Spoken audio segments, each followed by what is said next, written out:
Let's just dive right into this explainer of Roxie Nafousi's runaway January 2022 Sunday Times bestseller, Manifest. Now, if you've been anywhere near the self-development space over the last couple of years, you've probably seen that striking orange cover absolutely everywhere. But, what actually makes it tick? Why has it resonated with so many people? The real question is it actually worth your time? Today, we're going to break down the pros, the cons, and the core mechanics of the book through the lens of a manifestation practitioner. We really want to help you decide if this one deserves a spot on your bookshelf.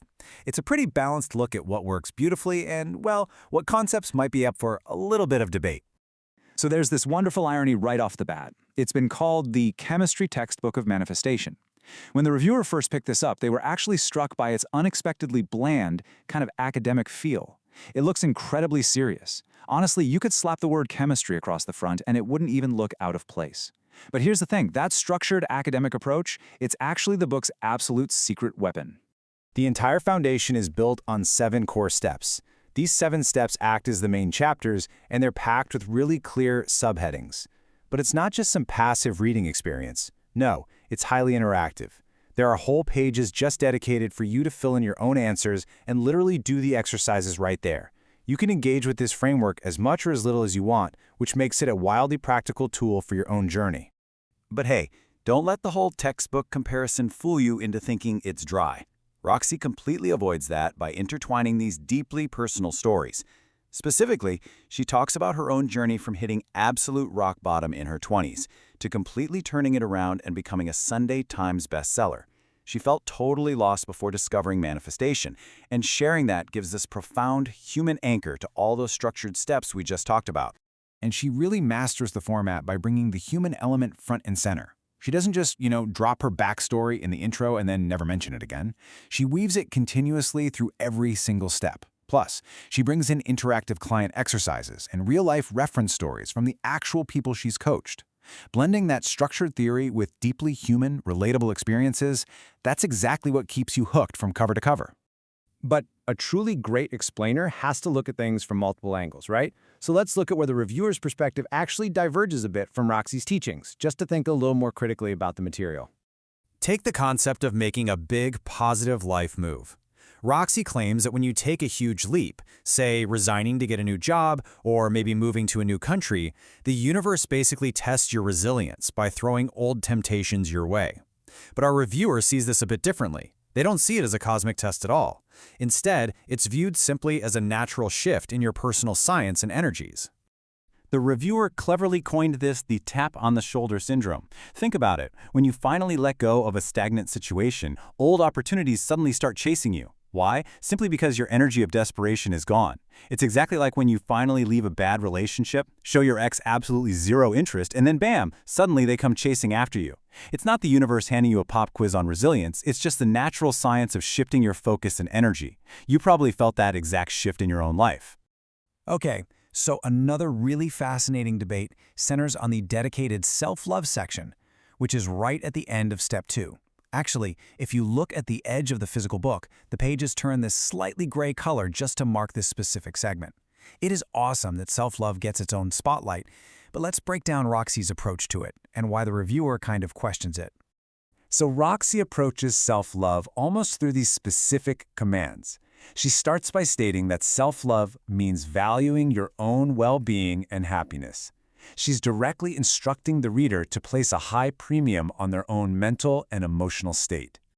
Then, she builds on that, adding that it means showing up for yourself and championing yourself. The idea is you have to actively get up every single day, be your own biggest cheerleader, and firmly defend your interests. And finally, she insists it absolutely requires letting go of judgment, regret, and negative self-talk. Now, don't get me wrong. These are undeniably wonderful actions to strive for. But here's exactly where the critical analysis kicks in. The reviewer argues that treating self-love as a checklist of actions is totally putting the cart before the horse. It's a classic chicken and egg scenario. You can't just command yourself to let go of regret or suddenly champion yourself out of thin air. You actually have to change at the source first. You do that by learning to completely accept yourself at a core level. Once you finally achieve that baseline of true self-acceptance, well, all those positive actions are just going to naturally follow. Another point raised in the review is that there really isn't anything radically new in the book. If you're going in looking for deeply profound, never-before-heard secrets of the cosmos, you're not going to find them here.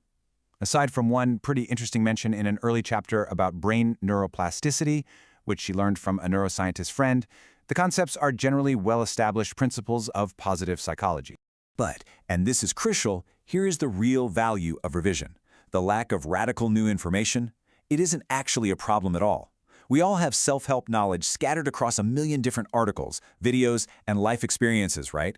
Roxie beautifully wraps up all that scattered knowledge into this highly structured, wonderfully presented package. It is literally the perfect tool for revising the core basics that we so often just forget in our busy daily lives. Pivoting back to the overwhelming positives, though, a huge strength of this book is its super realistic emphasis on hard work.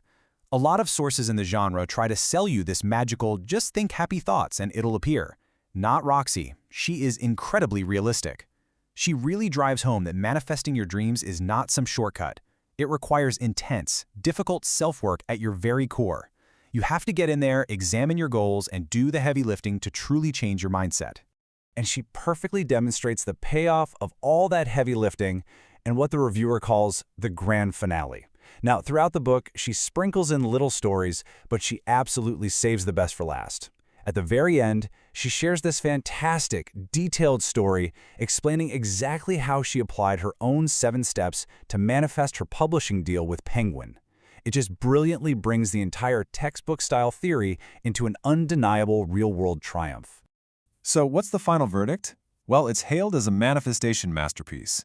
Ultimately, despite a few philosophical disagreements on, say, how the universe tests us or the precise mechanics of self-love versus self-acceptance, the reviewer completely endorses this book. They deem it a masterpiece that unequivocally belongs on the shelf of anyone who is seriously ready to take control of their life. Which brings us to our final question for you.